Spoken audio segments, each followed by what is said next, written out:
তুমি ছাড়া কোনো উপাস্য নাই। তুমি মহাপবিত্র, আমি পাপী, আমি গুনাহগার, আমায় ক্ষমা করো। প্রভু হে, তুমি ছাড়া কোনো উপাস্য নাই। তুমি মহাপবিত্র, আমি পাপী, আমি গুনাহগার, আমায় ক্ষমা করো। প্রভু হে, তুমি ছাড়া কোনো উপাস্য নাই। তুমি মহাপবিত্র, আমি পাপী, আমি গুনাহগার, আমায় ক্ষমা করো। প্রভু হে, তুমি ছাড়া কোনো উপাস্য নাই। তুমি মহাপবিত্র, আমি পাপী, আমি গুনাহগার, আমায় ক্ষমা করো। প্রভু হে, তুমি ছাড়া কোনো উপাস্য নাই। তুমি মহাপবিত্র, আমি পাপী, আমি গুনাহগার, আমায় ক্ষমা করো। প্রভু হে, তুমি ছাড়া কোনো উপাস্য নাই। তুমি মহাপবিত্র, আমি পাপী, আমি গুনাহগার, আমায় ক্ষমা করো।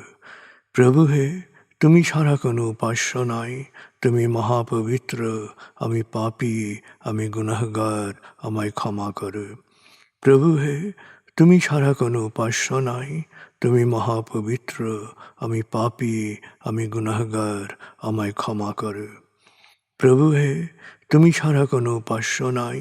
তুমি মহাপবিত্র, আমি পাপী, আমি গুনাহগার, আমায় ক্ষমা করো। প্রভু হে, তুমি ছাড়া কোনো উপাস্য নাই। তুমি মহাপবিত্র, আমি পাপী, আমি গুনাহগার, আমায় ক্ষমা করো। প্রভু হে, তুমি ছাড়া কোনো উপাস্য নাই। তুমি মহাপবিত্র, আমি পাপী, আমি গুনাহগার, আমায় ক্ষমা করো। প্রভু হে, তুমি ছাড়া কোনো উপাস্য নাই। তুমি মহাপবিত্র, আমি পাপী, আমি গুনাহগার, আমায় ক্ষমা করো। প্রভু হে, তুমি ছাড়া কোনো উপাস্য নাই। তুমি মহাপবিত্র, আমি পাপী, আমি গুনাহগার, আমায় ক্ষমা করো। প্রভু হে, তুমি ছাড়া কোনো উপাস্য নাই। তুমি মহাপবিত্র, আমি পাপী, আমি গুনাহগার, আমায় ক্ষমা করো। প্রভু হে, তুমি ছাড়া কোনো উপাস্য নাই।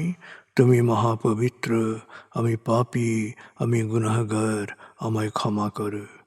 প্রভু হে, তুমি ছাড়া কোনো উপাস্য নাই।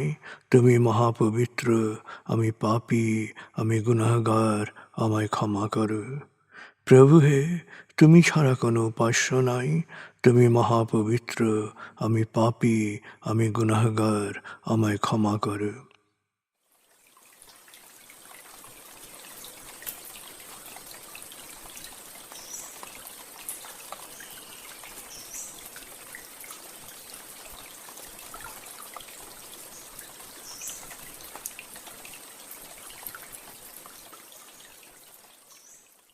এবার আমরা সূরা তাকবীর এর মর্মবাণীর অংশ বিশেষে ডুবে যাব। তারপর ডুবে যাব আজকের জন্য নির্ধারিত সূরার তেলাওয়াত ও মর্মবাণীতে। 81 সূরা তাকবীর। দয়াময় মেহেরবান আল্লাহর নামে। যখন সূর্য অন্ধকারে ঢেকে যাবে, যখন তারকারাজি নিজেদের আলো হারাবে, যখন পর্বতমালা মরীচিকার ন্যায় উধাও হবে, যখন পূর্ণ গর্ভবতী উটনী পরিত্যক্ত হবে, যখন সকল বন্য পশুকে একত্র করা হবে, যখন সমুদ্রের জলরাশি স্ফীত হবে, যখন দেহে আবার আত্মা সংযুক্ত হবে, যখন জীবন্ত কবর দেয়া শিশুকন্যাকে জিজ্ঞেস করা হবে কি অপরাধে তাকে হত্যা করা হয়েছিল, যখন প্রত্যেকের আমলনামা দেখানো হবে, যখন আকাশের আবরণ সরানো হবে, যখন জাহান্নামের আগুন গনগনে লাল করা হবে, যখন জান্নাতকে দৃশ্যমান করা হবে, সেদিন প্রত্যেকেই জানতে পারবে কি পরিণতির জন্যে সে নিজেকে প্রস্তুত করেছে, বুঝতে পারবে কি করা উচিত ছিল আর কি করা উচিত হয়নি। সাক্ষী আবর্তনশীল নক্ষত্র, কক্ষপথে দৃশ্যমান গ্রহসমূহ যা এক সময় অদৃশ্য হয়, সাক্ষী রাতের অবসান মুহূর্ত এবং প্রভাতের আগমনকাল। নিশ্চয়ই এই কোরআন আরশের সার্বভৌম অধিপতির নিকট উচ্চ মর্যাদা সম্পন্ন সম্মানিত রসুলের মুখ নিঃসৃত, যার কথা অবশ্যই বিশ্বাসযোগ্য ও মানা উচিত।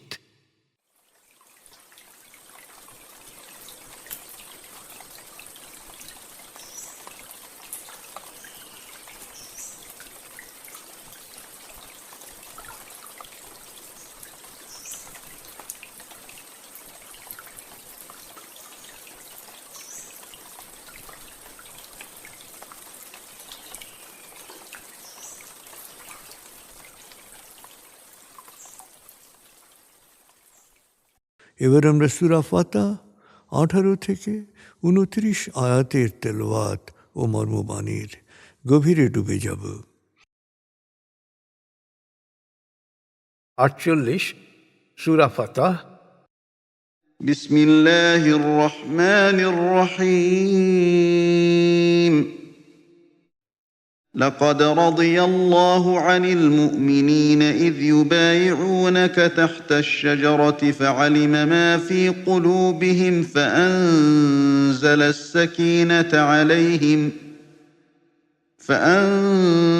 السكينة عليهم وأثابهم فتحا قريبا ومغانم كثيرة يأخذونها وكان الله عزيزا حكيما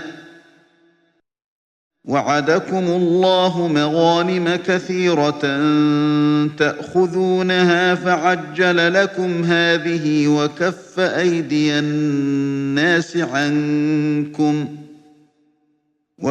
أيدي الناس عنكم ولتكون آية للمؤمنين ويهديكم صراطا مستقيما وأخرى لم تقدروا عليها قد أحاط الله بها وكان الله على كل شيء قديرا ولو قاتلكم الذين كفروا لولوا الأدبار ثم لا يجدون وليا ولا نصيرا سنة الله التي قد خلت من قبل ولن تجد لسنة الله تبديلا وهو الذي كف أيديهم عنكم وأيديكم عنهم ببطن مكة من بعد أن أظفركم عليهم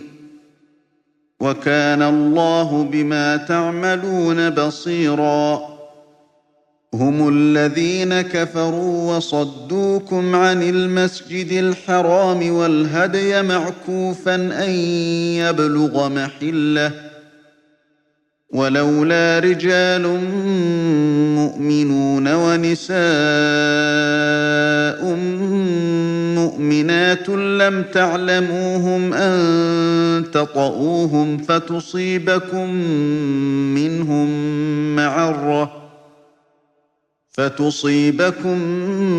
منهم معرة بغير علم ليدخل الله في رحمته من يشاء لو تزيلوا لعذبنا الذين كفروا منهم عذابا أليما إذ جعل الذين كفروا في قلوبهم الحمية حمية الجاهلية فأنزل الله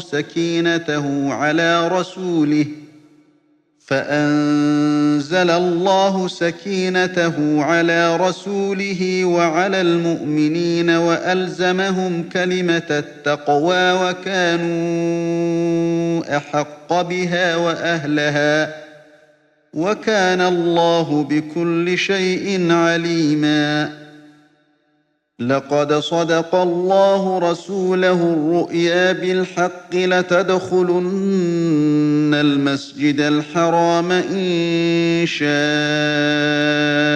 الله آمنين محلقين رؤوسكم ومقصرين لا تخافون فعلم ما لم تعلموا فجعل من دون ذلك فتحا قريبا هو الذي أرسل رسوله بالهدى ودين الحق ليظهره على الدين كله وكفى بالله شهيدا محمد رسول الله والذين معه أشداء على الكفار رحماء بينهم تراهم ركعا سجدا يبتغون فضلا من الله ورضوانا سيماهم في وجوههم من أثر السجود ذلك مثلهم في التوراة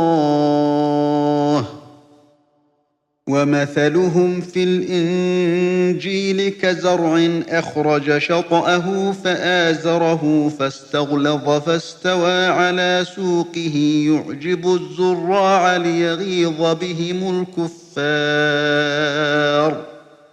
وعد الله الذين آمنوا وعملوا الصالحات منهم مغفرة وأجرا عظيما দয়াময় মেহেরবান আল্লাহর নামে। আল্লাহ বিশ্বাসীদের উপর অত্যন্ত সন্তুষ্ট হয়েছেন যখন তারা, হে মুহাম্মদ, তোমার কাছে গাছের নিচে বায়াত অর্থাৎ আনুগত্যের শপথ করছিল। তাদের অন্তরের অবস্থা তিনি জানতেন, তাই তিনি তাদের অন্তরে নাজিল করলেন প্রশান্তি আর পুরস্কার হিসেবে দিলেন আসন্ন বিজয়। যুদ্ধে তারা লাভ করবে বিপুল সম্পদ। আল্লাহ মহাপরাক্রমশালী, প্রজ্ঞাময়।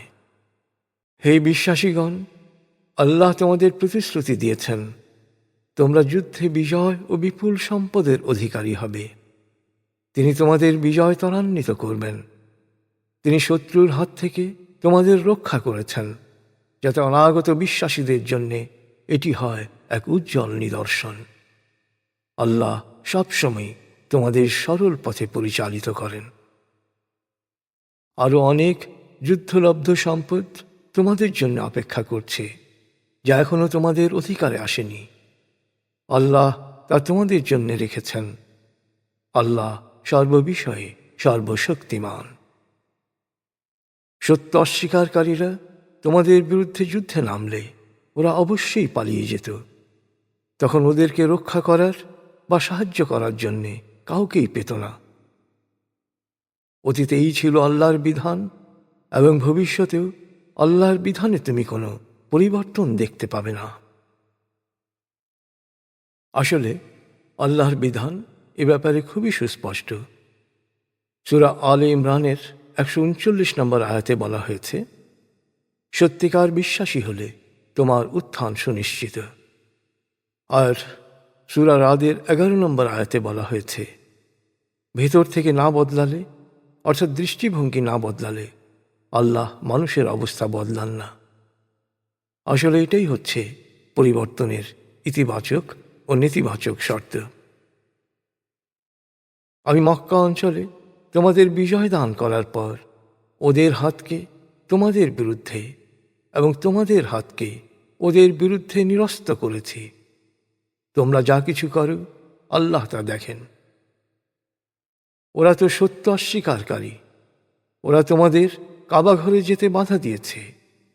কোরবানির পশুগুলোকেও যথাস্থানে পৌঁছতে দেয়নি। ওদের মধ্যেও তোমরা চেনো না এমন বিশ্বাসী নারী পুরুষ রয়েছে। তাই মক্কায় প্রবেশের জন্যে তোমাদের যুদ্ধের আদেশ দেয়া হয়নি।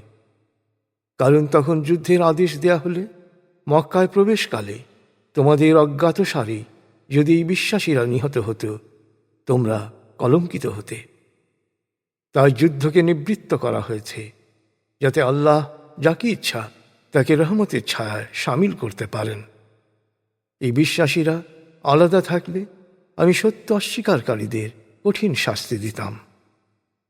সত্য অস্বীকারীরা যখন ক্রমাগত অন্তরে জাহিলিয়াত বা অবিদ্যাপ্রসূত অহমিকা ও ঔদ্ধত্য পোষণ করছিল, তখন আল্লাহ তাঁর রসূল ও বিশ্বাসীদের অন্তর প্লাবিত করলেন অনাবিল প্রশান্তিতে। তাদের বিশ্বাস ও আল্লাহ সচেতনতাকে করলেন আরও দৃঢ়। আসলে তারাই এর রহমত পাওয়ার যোগ্য। আল্লাহ সব কিছু জানেন। আল্লাহ তার রসূলকে সত্য স্বপ্ন দেখিয়েছেন।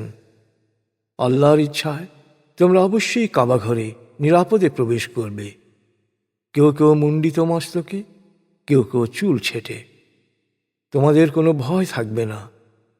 তোমরা যা জানো না, আল্লাহ তা জানেন।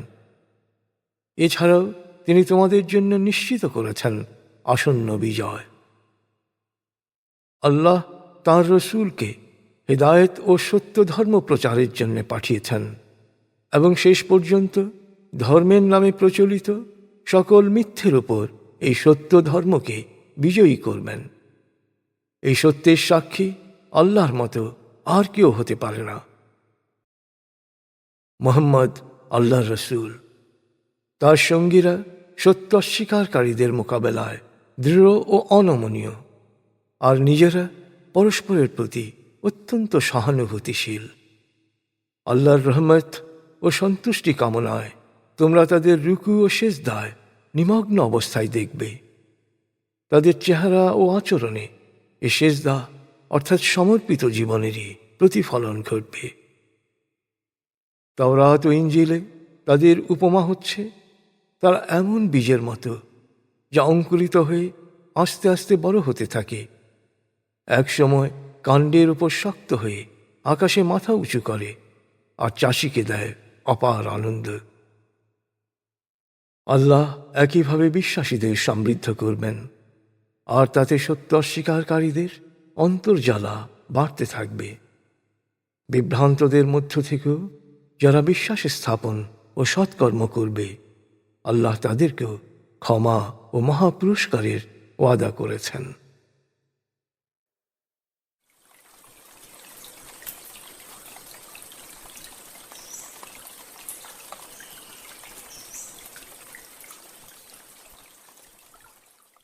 আপনি এতক্ষণ মর্মবাণীর গভীরে ডুবেছিলেন।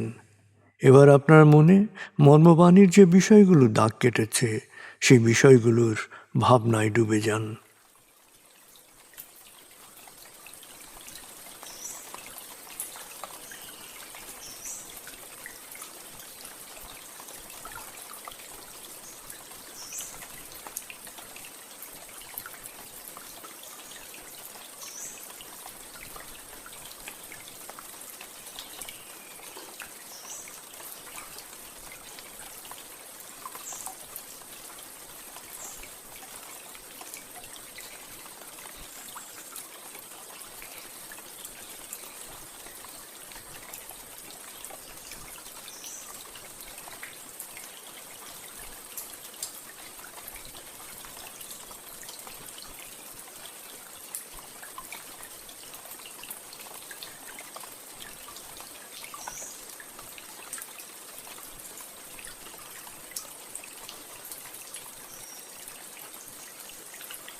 এবার আমরা জিকির ও দোয়ার গভীরে ডুবে যাব।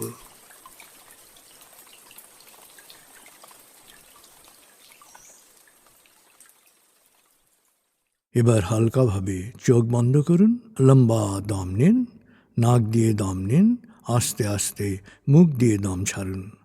দম নেবেন পেটে, ছাড়বেন মুখ দিয়ে। দম নেওয়ার চেয়ে দম ছাড়তে সামান্য বেশি সময় নিন। দম নিতে নিতে ভাবুন প্রকৃতি থেকে অফুরন্ত প্রাণশক্তি শরীরে প্রবেশ করছে, আর দম ছাড়তে ছাড়তে ভাবুন শরীরের সকল দূষিত পদার্থ বাতাসের সাথে বেরিয়ে যাচ্ছে। নাক দিয়ে দম নিতে নিতে ভাবুন প্রকৃতি থেকে অফুরন্ত প্রাণশক্তি শরীরে প্রবেশ করছে, আর মুখ দিয়ে দম ছাড়তে ছাড়তে ভাবুন শরীরের সকল দূষিত পদার্থ বাতাসের সাথে বেরিয়ে যাচ্ছে। দম নিতে নিতে ভাবুন প্রকৃতি থেকে অফুরন্ত প্রাণশক্তি শরীরে প্রবেশ করছে, দম ছাড়তে ছাড়তে ভাবুন শরীরের সকল দূষিত পদার্থ বাতাসের সাথে বেরিয়ে যাচ্ছে। দম নিতে নিতে ভাবুন প্রকৃতি থেকে অফুরন্ত প্রাণশক্তি শরীরে প্রবেশ করছে, আর দম ছাড়তে ছাড়তে ভাবুন শরীরের সকল দূষিত পদার্থ বাতাসের সাথে বেরিয়ে যাচ্ছে। দম নিতে নিতে ভাবুন প্রকৃতি থেকে অফুরন্ত প্রাণশক্তি শরীরে প্রবেশ করছে, আর দম ছাড়তে ছাড়তে ভাবুন শরীরের সকল দূষিত পদার্থ বাতাসের সাথে বেরিয়ে যাচ্ছে। এবার দম স্বাভাবিক হতে দিন। স্বাভাবিকভাবে নাক দিয়ে দম নিয়ে নাক দিয়ে দম ছাড়ুন। আপনার অঙ্গ শিথিল ও নিষ্প্রাণ হয়ে আসছে। এবার নাক দিয়ে ধীরে ধীরে দম নিয়ে বেশ সময় নিয়ে ধীরে ধীরে নাক দিয়ে দম ছাড়ুন। দম নেওয়ার চেয়ে ছাড়ায় সময় একটু বেশি নিন। ধীরে ধীরে দম নিন, ধীরে ধীরে দম ছাড়ুন। ধীরে ধীরে দম নিন, ধীরে ধীরে দম ছাড়ুন। ধীরে ধীরে দম নিন, ধীরে ধীরে দম ছাড়ুন। ধীরে ধীরে দম নিন, ধীরে ধীরে দম ছাড়ুন। ধীরে ধীরে দম নিন, ধীরে ধীরে দম ছাড়ুন।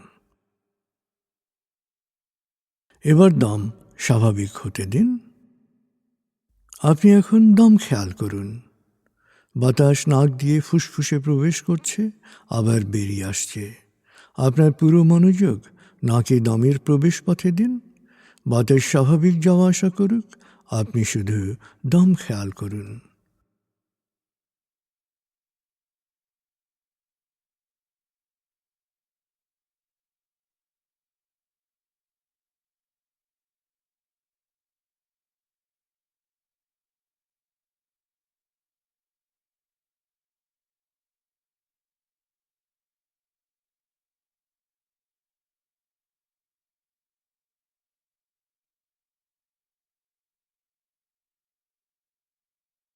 অনুভব করুন আপনার শরীর ভারী লাগতে শুরু করেছে। আরাম, আরাম, আরাম। অনুভব করুন শিথিলতা স্রোতের মতো, বরফ গলা পানির মতো আপনার মাথা থেকে শরীর বেয়ে নিচের দিকে নেমে যাচ্ছে।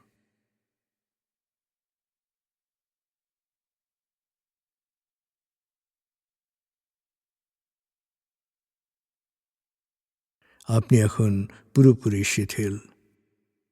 শিথিলায়নের গভীর স্তরে প্রবেশ করেছেন আপনি। আপনার ব্রেন ওয়েভ বিটা স্তর থেকে নেমে গেছে আলফায়। মনের বাড়ির পথে আপনি এখন আলফা স্টেশনে এসে পৌঁছেছেন। এই স্টেশনে আপনার জন্য রয়েছে বিশেষ ওয়েটিং রুম।